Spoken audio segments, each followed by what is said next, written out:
meskipun kita belajar dari rumah, tetapi kita akan tetap bisa menjadi anak Indonesia yang pintar dan cerdas. Sekian dari Bapak, dan kita akan bertemu lagi pada video selanjutnya di pembelajaran selanjutnya. It's all about humanity.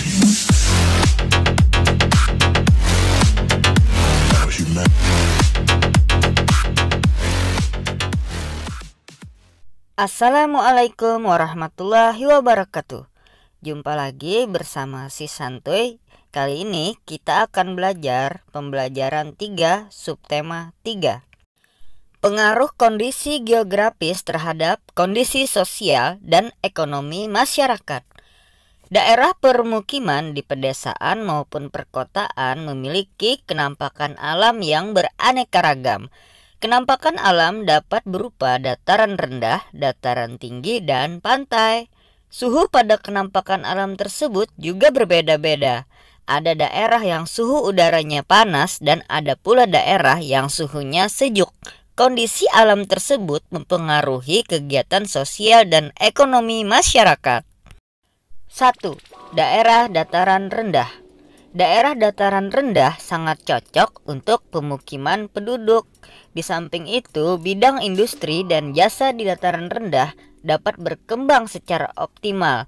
Hal ini terjadi karena ditunjang oleh adanya sarana dan prasarana berupa transportasi jalan raya, jalan kereta api, pusat perkotaan dan perdagangan, serta pendidikan. 2. Daerah dataran tinggi. Daerah ini berupa pegunungan dan bukit-bukit. Penduduk yang berada di pedesaan bekerja di perkebunan. Masyarakat menanam tanaman industri, antara lain teh, kopi, kina, dan kakao. Sebagian masyarakat menanam sayuran dan bermacam-macam. Udara pegunungan yang sejuk dan segar menyebabkan beberapa masyarakat di wilayah perkotaan mendirikan usaha perhotelan dan tempat peristirahatan. 3. Daerah pantai. Daerah pantai berdekatan dengan laut. Sebagian besar penduduk daerah pantai bekerja sebagai nelayan, yakni menangkap ikan ke laut. Daerah pantai banyak digunakan oleh sebagian penduduk untuk usaha tambak ikan, tambak garam, dan sawah pasang surut. Daerah pantai juga digunakan untuk pelabuhan kapal, kawasan industri, dan perdagangan, teman-teman. Nah, itu tadi adalah contoh-contoh dataran rendah, dataran tinggi, dan daerah pantai. Kemudian kalian bacalah teks di halaman 73 pada buku LKS kalian, Pemanfaatan Potensi Sumber Daya Alam. Setelah kalian membaca bacaan pemanfaatan potensi sumber daya alam dan memahami isinya, tentukan ide pokok dari setiap paragraf yang ada pada bacaan atau tulislah pada buku tugasmu.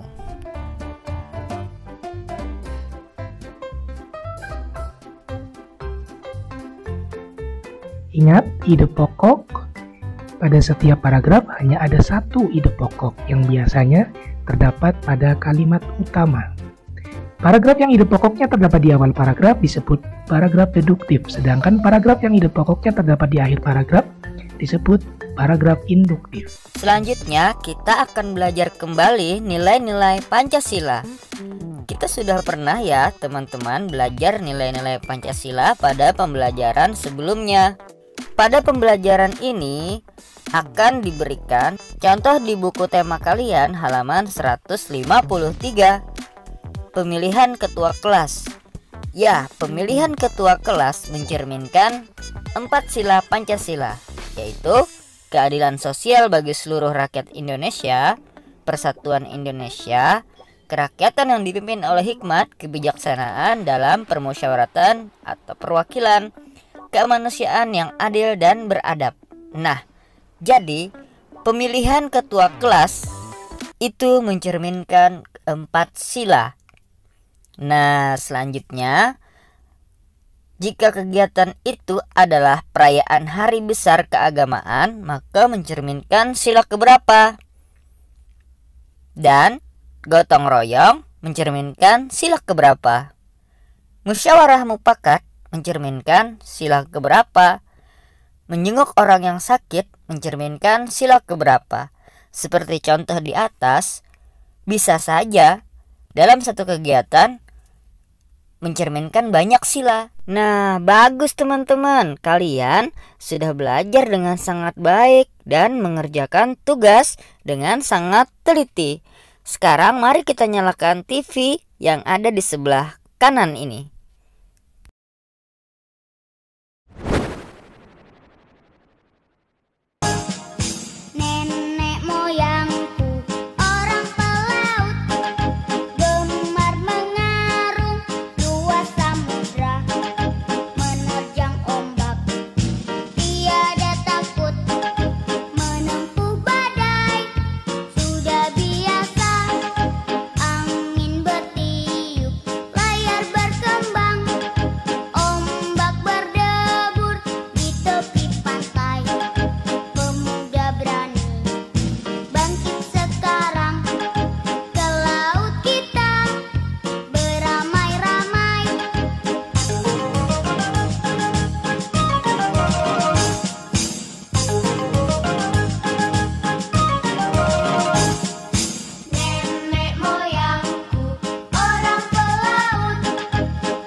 Lagu tadi adalah berjudul Nenek Moyangku Seorang Pelaut, yang artinya Indonesia itu dikelilingi oleh lautan. Wilayah Indonesia sangat luas berupa kepulauan dan disatukan oleh laut. Keadaan ini sangat mempengaruhi kondisi transportasi yang ada. Jalur strategis yang bisa digunakan untuk menghubungkan antar pulau satu dengan pulau yang lain adalah jalur laut dan jalur udara. Adapun jenis atau mode transportasi yang efektif digunakan adalah kapal dan pesawat terbang.